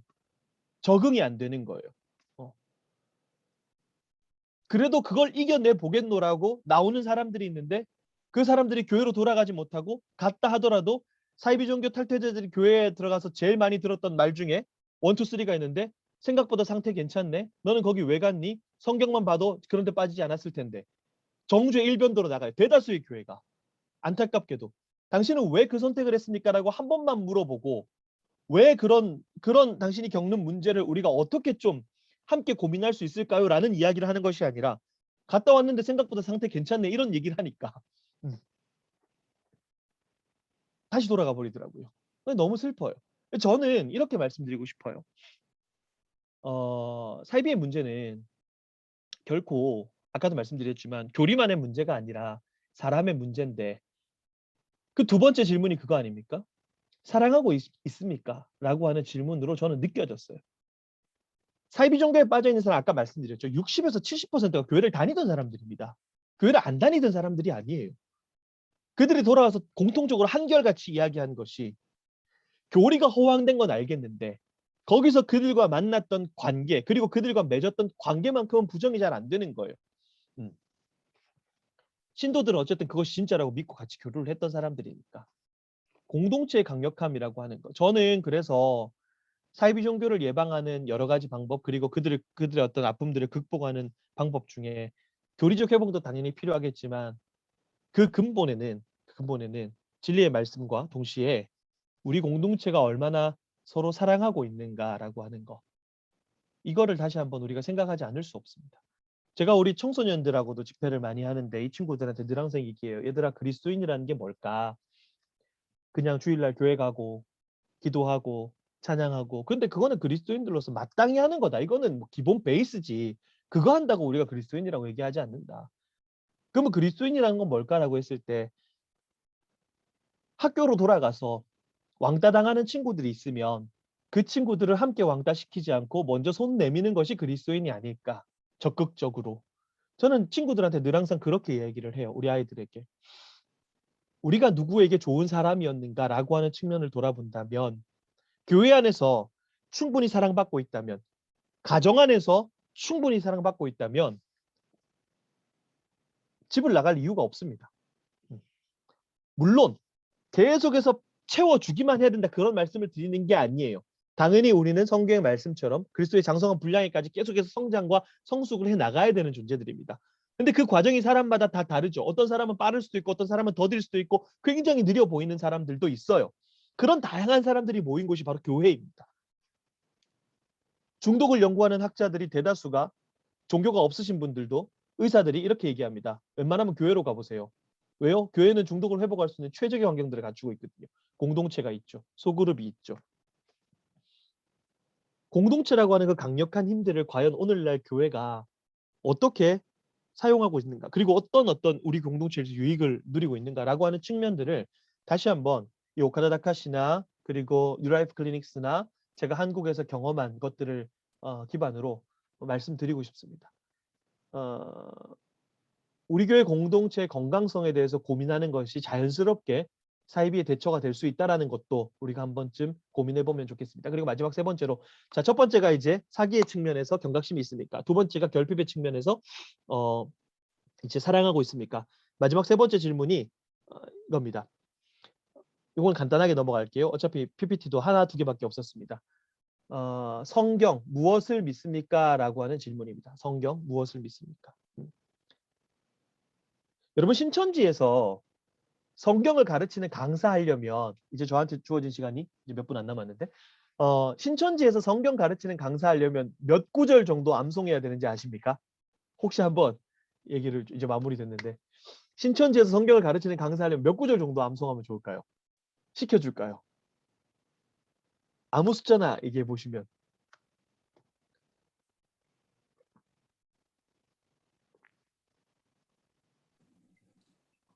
네. 다들 과묵하신 걸로 29절이요? 하겠습니다. 네, 몇 구절이요? 29절 정도 되지 않을까요? 아, 29절 외우면 신천지에서 강사. 네, 조금 더 써보십시오, 한번. 네. 300, 200? 309절, 309절, 209절. 네. 4009절 암송해야 됩니다. 목사님이 309절이라고 쓰시거든요. 목사님 309절. 네. 4009절 정도 암송해야 신천지에서 성경 가르치는 강사할 수 있습니다. 왜요? 우리 교회 한 20년 다녔으면 4009절씩 다 외우시는 거 아닙니까? 저도 못 외웁니다. 4009절 어떻게 외웁니까? 그걸. 근데 그 정도 수준으로 외워야 돼요. 일부 탈퇴자들이 약 4009전이라고 얘기를 했어요. 그 정도 외워야. 그러니까 얼마나 외우고 있느냐가 사실은 뭐 중요는 하지만 문제는 뭐냐면 그렇게 외우고 있어서 성경을 왜곡해버리니까 문제가 되잖아요. 근데 달달달 외워요. 달달달. 물론 제가 이 열심을 본받자라고 말씀드리는 거 아닙니다. 아까 말씀드렸죠. 두려움 때문에 외우는 거예요. 두려움 때문에 계속 외우는 겁니다. 자, 근데 여기서 우리가 얻어야 될 하나의 교훈은 있는 것 같아요. 신천지도 자신들의 신앙의 고백을 위해서 뭐 그게 두려움이 됐든 어쨌든 4009절 정도는 암송해야 외우는데 신천지에서 우리 기존의 교회 성도들에게 그들의 성경 공부 모임으로 데려가기 위해서 마지막으로 썼던 질문이 뭐냐 하면 대다수가 어쨌든 성경 모임을 가야 되니까 당신에게 하나님의 말씀은 어떤 의미입니까? 라는 질문인데 이런 식입니다. 아까 예를 들어서 우연을 가장한 만남 했잖아요. 아까 제가 설명드렸죠. 그러면서 당신한테 이런 문제가 벌어지는데 이 문제를 극복하기 위해서 얼마나 말씀 보시고 얼마나 기도하셨어요? 이 질문이 항상 들어갔어요. 오히려 진짜 물어봤어요. 신천지가 우리에게. 얼마나 말씀 보셨어요? 이게 오늘날 청년들에게 특별히 한국의 학원 복음화 협의회라고 있는데 청소년들 특별히 대학생들을 상대로 사역하는 단체거든요. 여기서 몇 년 전에 설문조사를 했어요. 내가 크리스천 청년입니다 라고 얘기하면서 나는 크리스천 청년입니다 라고 얘기하면서 일주일에 성경을 한 장도 안 읽는 친구들이 70% 이상입니다. 일주일에 성경을 한 장도 안 읽으면서 나는 크리스천입니다 라고 얘기하는 친구들이 70% 이상. 그런 친구들이 엄하게 엮여가지고 신천지가 물어봐요. 너 그런 문제를 극복하기 위해서 얼마나 기도하고 얼마나 말씀 봐? 근데 대다수가 그리스도인들, 특별히 교회를 다니던 사람들에게 신천지가 포섭을 했기 때문에 우리에게 말씀과 기도보다 더 강력한 어떤 해결책이 없잖아요. 원론적으로 근본적으로 말씀이 가장 큰 무기라는 걸 우리가 다 알아요. 그 지점을 이단들이 노리고 사이비가 노리고 특별히 신천지가 노려서 우리에게 질문을 했습니다. 얼마나 성경 봐요? 근데 그때 우리의 성도님들이 제가 오늘 아침에도 이 말씀 묵상했고요. 오늘 점심에 이 말씀 묵상했고요. 오늘 저녁엔 이렇게 할 거고요. 어제는 이렇게 했고요. 라고 했으면 제가 봤을 때 신천지 놀라서 도망갔을 거예요. 그런데 대다수 청년들 그리고 한국교회 성도님들 안타깝게 제가 바빠가지고 먹고 사는 게 바빠서 그죠? 그러니까 그런 문제가 발생하죠. 하나님 그거 기뻐하실까요? 당연히 안 기뻐하시겠죠. 되게 자연스러운 수순으로 가요. 너무나 자연스럽게 신천지들을 원하는 패턴대로 흘러갈 수밖에 없는 구조를 그들이 만든 게 아니라 우리가 만들었습니다. 요거는 예화로 하나 들어드리고 좀 마무리를 지을게요. 한 성도님이 그 집사님인데 요거는 제가 이제 아는 한 목사님에게 이제 전해 들은 얘기예요. 거기서 있었던 일인데 깜빡 속아가지고 신천지 성경 모임을 간 거예요. 갔는데 이 집사님이 공부를 하는 내내 계속해서 질문을 하고 딴지를 거는 거예요. 왜? 이거 아닌 것 같은데요? 이거 아닌 것 같은데요? 신천지 입장에서 짜증나죠. 여러분 원래 세뇌를 시키려면 절대로 하지 말아야 될 게 질문입니다. 그래서 이단들은 사이비 종교는 질문을 진짜 싫어해요. 무조건 일방적으로 일단. 그러니까 옆에서 바람잡이가 있어서 보통 이제 신천지 센터 성경 모임 가면 처음에 한 2, 3개월 정도는 2, 3명이서 하는데 한 6개월 정도 과정에 가면 한 40명 정도가 하거든요. 그중에 20명은 이미 신천지 신도예요. 그 사람들이 뭐 합니까? 바람잡이. 아멘, 아멘 이렇게 군중 심리를 이제 유도하는 거죠. 근데 이 집사님이 아무리 들어도 이상한 거예요. 그래서 계속해서 딴지를 걸었대요. 이거 아닌 것 같은데요. 저거 아닌 것 같은데요. 이거 여기서 이렇게 나오는데요. 신천지에서 그 모임이 끝나자마자 그 집사님 불렀어요. 불러서 이렇게 얘기합니다. 내일부터 나오지 마세요. 쫓겨났어요. 갔다가. 자, 그러면 우리가 이거 싫어하거든요. 제가 이거 MSG 절대 안 쳤습니다. 싫어합니다. 그러면 적어도 우리가 신앙생활을 5년, 10년, 20년 했던 사람들이라면 나도 모르게 깜빡 속아서 거기 갈 수 있다 치죠. 갔어요. 쫓겨나는 신앙이 돼야 되지 않을까? 신천지 입장에서. 쫓아내는 사람이 돼야 되지 않을까? 말씀이라는 것이 우리에게 어떤 영향을 지금 오늘도 미치고 있고 나에게 말씀은 무엇인가라는 걸 한 번만 돌아본다면 우리가 말씀에 열심을 낼 때 이 문제도 또 자연히 극복이 가능할 거라고 봅니다. 저는 오늘 성도님들께 세 가지를 말씀드렸어요. 마치 이것이 우리에게 이단들이, 사이비단체들이 질문을 던진 것처럼 느껴져서 제가 이단의 질문, 교회의 대답이라고 제목을 지었습니다. 경각심이 있으십니까? 서로 사랑하고 계십니까? 무엇을 믿고 고백하고 계십니까? 라고 하는 이 세 가지 질문에만, 이 도전적인 질문에만 우리가 명확하게 대답할 수 있었다면 이 문제는 우리가 충분히 극복할 수 있다 라고 말씀을 드리고 싶습니다. 그래서 오늘은 제가 신천지를 중심으로 해서 좀 이론적인 내용과 제가 경험한 이야기들과 조금 전체적인 맥락을 좀 말씀을 드렸다면 이제 사이비 종교가 어떤 구조로 좀 흘러가시는지는 이해가 되시죠? 이해되시죠? 제가 한국에서도 종교가 전혀 없으신 분들을 대상으로도 강의를 해요. 가끔 가다가 영화인들, 이 사이비 종교가 영화의 소재가 굉장히 되게 좋지 않습니까? 영화인들 작가분들한테는 종교색 싹 다 빼고 이제 사이비 종교의 메커니즘만 가지고 강의를 하는데 그런 내용 중에 일부를 제가 좀 말씀을 드렸습니다. 어떤 구조를 가지고 가는가. 그래서 제가 이걸 말씀드리는 이유는 사이비가 단순히 이해 못할 집단이 아니라 우리의 책임이 분명히 있는 부분이고 동시에 우리가 그런 어떤 질문들에 잘만 대답을 해도 충분히 극복할 수 있는 문제이고 우리 주변에서 벌어지는 문제이다라는 것들을 말씀드리기 위해서 이런 걸 좀 말씀을 드렸습니다. 그리고 신천지의 몇 가지 포도법을 말씀을 드렸는데 어쨌든 오늘 했던 내용들 중에 중요한 내용들은 좀 잘 기억을 해놓으시면 아마 예방에 좀 큰 도움이 되실 것 같다라는 생각이 들고요. 그리고 다음 주에는 실질적으로 우리 주변에 있는 이단 사이비 단체들 좀 살펴볼 겁니다. 여호와의 증인, 뭐 하나님의 교회, 그리고 지금 유튜브로 좀 유행하는 것들, 우리 성도님이 접하실 수 있는 것들 쭉쭉쭉 살펴보면서 왜 그들이 잘못되었고 그럼 우리가 어떤 신앙들을 고백해야 되는가라고 하는 부분들을 좀 나눠보도록 하겠습니다. 여기는 한국 시간 아침 6시 30분, 저는 하루를 여기서부터 시작을 하도록 하겠습니다. 어쨌든 거기는 오후라고 제가 들었는데 오늘 하루도 좀 평안하게 잘 마무리하시면 좋을 것 같고요. 오늘 강의는 제가 여기서 기도하고 마무리 짓도록 하겠습니다. 기도하겠습니다. 하나님, 우리 귀한 성도님들 이렇게 줌으로 만날 수 있도록 허락하셔서 감사합니다. 오늘 했던 내용들이 우리에게 잘 기억나게 하시고 새겨지게 하셔서 우리 성도님들 앞으로 삶을 살아가면서 전혀 이런 이단 사이비 문제 겪지 않고 잘 극복하면서 살아갈 수 있도록, 미혹하는 것들이 참 많아서 우리의 신앙을 무너뜨리려고 하는 이때에 오로지 하나님의 영광만을 위해서 굳건하게 세워질 수 있는 우리의 삶이 될 수 있도록 주님 함께하여 주시옵소서. 감사드리며 예수님의 이름으로 기도합나이다. 아멘. 네. 목사님 감사합니다. 감사합니다. 다음 주에 감사합니다. 뵙겠습니다. 네, 감사합니다. 감사합니다. 네, 감사합니다.